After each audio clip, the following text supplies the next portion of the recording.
10 minutes. No churning, no rock salt, almost no cleanup. And in 3 hours, bowlfuls of homemade ice cream for the 4th of July. And the secret is something Americans discovered around 1976.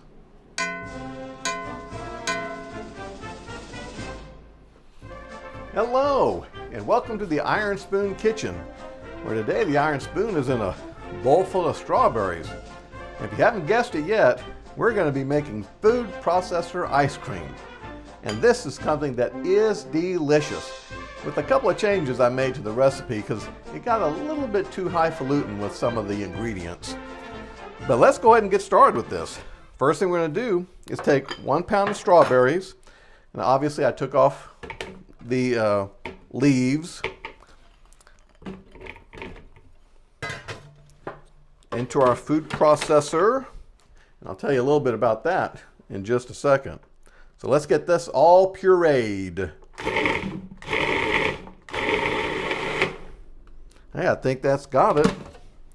Yeah, I want to leave a little bit of some little small chunks in there. I think that's okay. All right, now we need to get one of our main ingredients, and that is sweetened condensed milk. And of course, that is in the larder, I hope. We'll find out. Oh yeah. Hello! Yeah, it's stuck up there pretty good. I think I can get it though. Let's see. Come on, out of there. There you go. Ah, the larder. I don't know. I know it's convenient, but boy, it sure takes a while to get stuff out of it. Eagle brand condensed milk, sweetened condensed milk. This is going to be how we make this ice cream so quickly. But we have a couple other things to do as well. So let me get things squared away here, and I'll be right back. Hey, now it's time to add the rest of our ingredients. And we have our half cup of cream, tablespoon of sugar, the sweetened condensed milk, and a little bit of salt. So come over here a little bit closer so you can see what I'm doing. Hey, we have our sliced strawberries. So let's add whoa, that got messy. Just a second. Let's try that again. Let's get most of the sugar in here instead of on the table. Hey, I've got the strawberries and sugar in there, and a little bit of salt, a little bit, about 1/8 of a teaspoon. And I'm going to add my half cup of cream. And then 1 can of the sweetened condensed milk.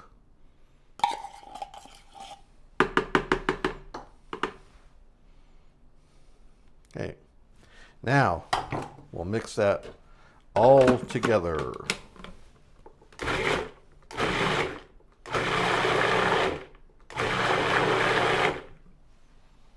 Okay, let's take a look at that. Yeah, that's all we needed to do. Hey, the next step has to do with a chilled bowl. So I've had this in the refrigerator for about at least 30 minutes, probably more like an hour. And I also chilled the evaporated milk, because what we're going to do now is we're going to mix it into a nice frothy base. And you can do it by hand. It doesn't take that long.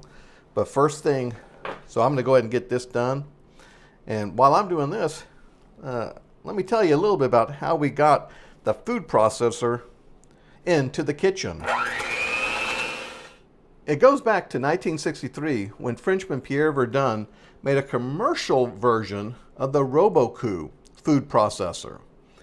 Later, he made a household version under the name Magimix. But in 1971, Carl Sontheimer saw the Magimix at a French houseware show and thought it would do well in the US. He got a license to distribute it, and to make a few changes for the American market.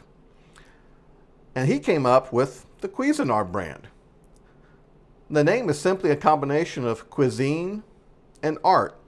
I always thought it was something else. But cuisine simply means kitchen food or cooking style. Sontheimer had a good idea, but he wanted to only market to high-end stores, which turns out to be a mistake, because that left the whole middle ground open to other people. However, before that happened, he was on the ball. He got James Beard, a well-known chef and a food personality in the 1970s, to write a food processor cookbook. And here's a picture of him. In addition, Julia Child found it one of the most useful tools for the kitchen and sang its praises. Here's a picture of her in her kitchen. And this is also another picture from the Smithsonian. They took her kitchen and put it into the Smithsonian. That's pretty impressive. While she never endorsed any products, she would give credit where it was due. And the food processor changed cooking preparation for the better. And she had no trouble sharing the new gadgets if they worked.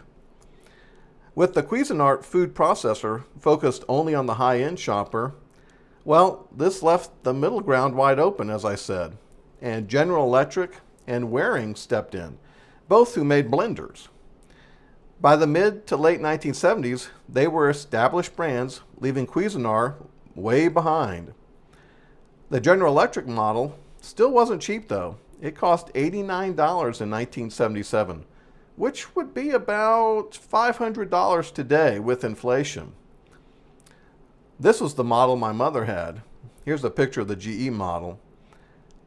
GE still makes them today for the typical household, but today Waring only makes commercial food processors.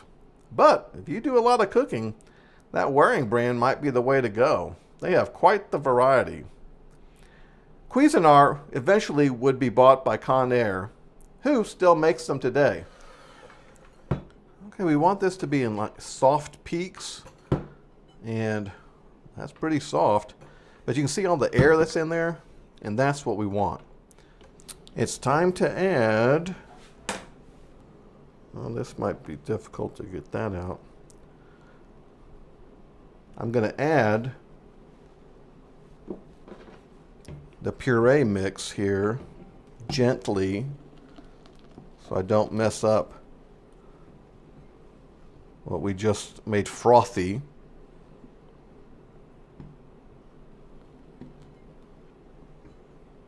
And then this is going to go into the freezer for about 2 to 3 hours.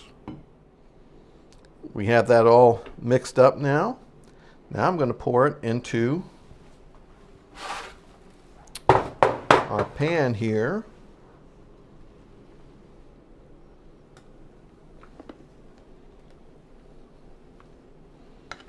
Get all that goodness out of there.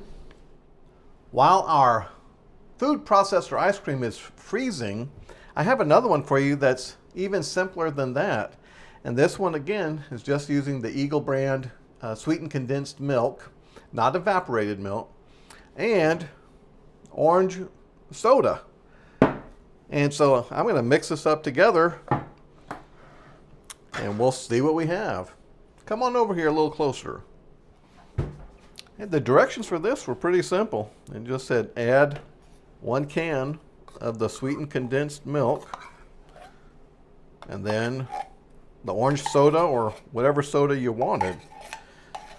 This one they call Orange Passion. Okay, I think I got most of that out of there.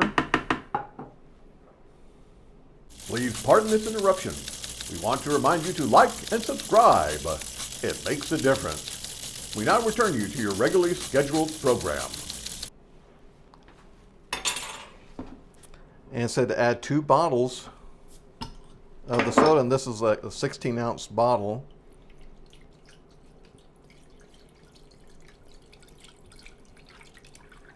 And we'll freeze it. I think I'm just going to do 1 first and see how that does, because I have not done this before.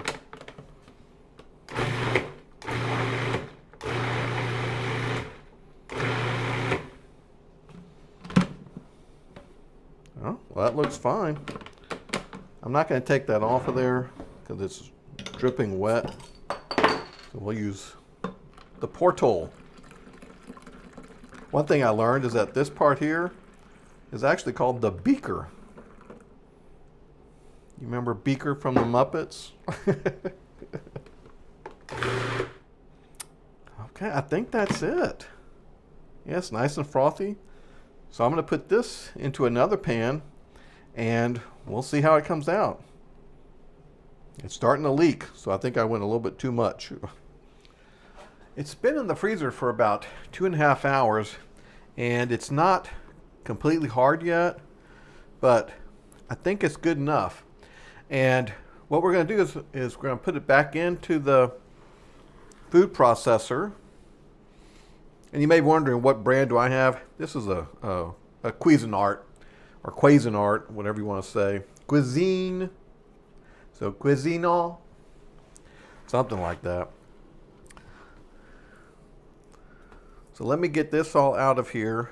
And we're going to run it through there again. Then put it back in the freezer to make sure. But actually, it's looking like it could go in there right now.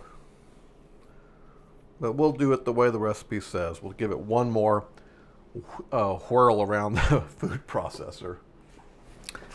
I brought you in a little closer so you can see all these air bubbles that are in here. And that is from when I was doing the whipping up of everything. So I just wanted you to see that. And so like I said, you know, scooping up pretty good. But I'll finish this up and then I'll be back in a jiffy. Hey, I've got it all in there, so let's see how this goes.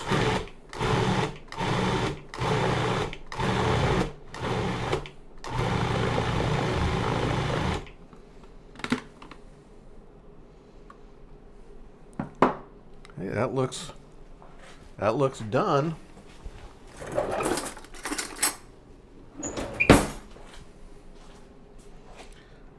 So now I'm going to scoop it and put it back into this and let it get hard again. But if you want soft serve, you could just do it like this. Oh, looks like there's some lumps in there. I'm not quite done yet. Let me run this through one more time.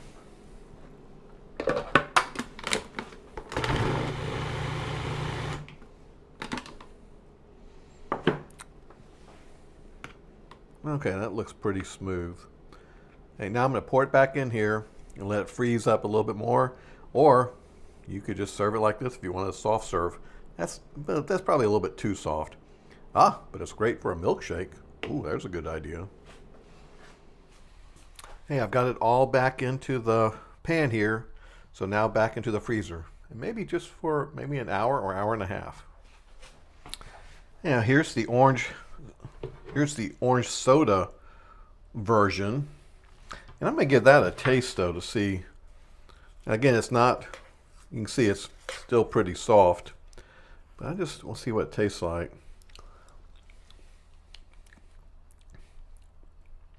It's orangey. But I think I'd use a little orange zest. I think I'm going to add that to it. So let me be right back, and I'm going to get some orange zest. Yeah, I took a couple of small oranges here and zested them. It's probably about a little bit more than a teaspoon. And so I'm going to add that to this to give it a little bit more orange flavor. And we'll see how it goes.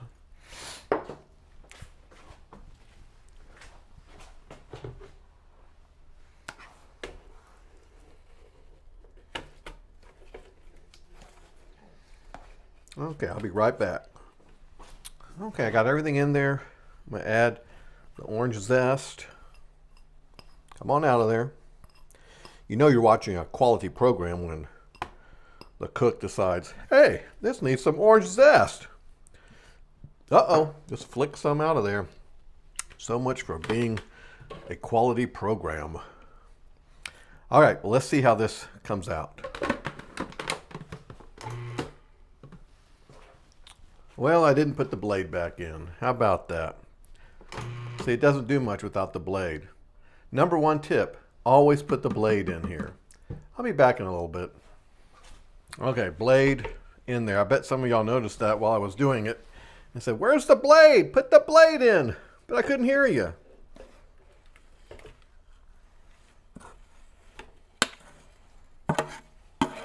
Let's get all that orange zest I just added in there. It's all sticking to the bottom. Okay. Now, let's see what we have. Success! And let's see if that orange zest made a difference. Oh yeah, definitely did for the better. Oh yeah, I'll add that when I do the recipe. I'll make sure I add that in there. Okay, into this pan and back into the freezer.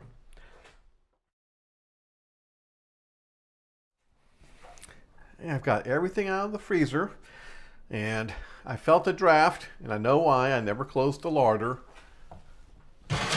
There's that. One of these days I'm going to get that really fixed. But we have the strawberry here. We have the orange made with the soda water there. So let's give this a taste and see what's going on. I already dished myself up some. I put it in the freezer. I guess that was, well, it looked good, didn't it?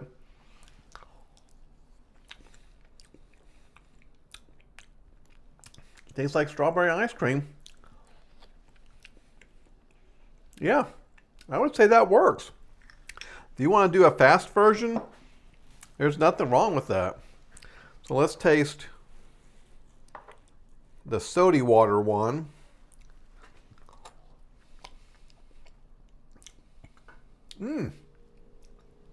Tastes good too. I'm glad I added that grated orange to it, the orange zest, because it still tasted a little bit too much like the milk. It tasted a little bit too milky, and it needed a little bit more oomph. And I remember I just put in 1 can of the sweetened condensed milk and 2 bottles of the orange soda. Well, this is episode 9. Can you believe it? On our road to America's 250th birthday. So I don't know what I'm going to do next week, but I haven't done anything with chocolate. So I'm thinking I need to do something with chocolate. That can go all the way from 1776 to 2026. So, well, I hope that you enjoyed the food processor episode with making the food processor ice cream. It's definitely worth doing.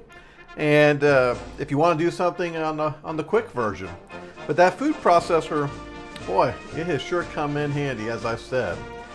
Well, thank you for joining me today in the Iron Spoon Kitchen for our food processor ice cream.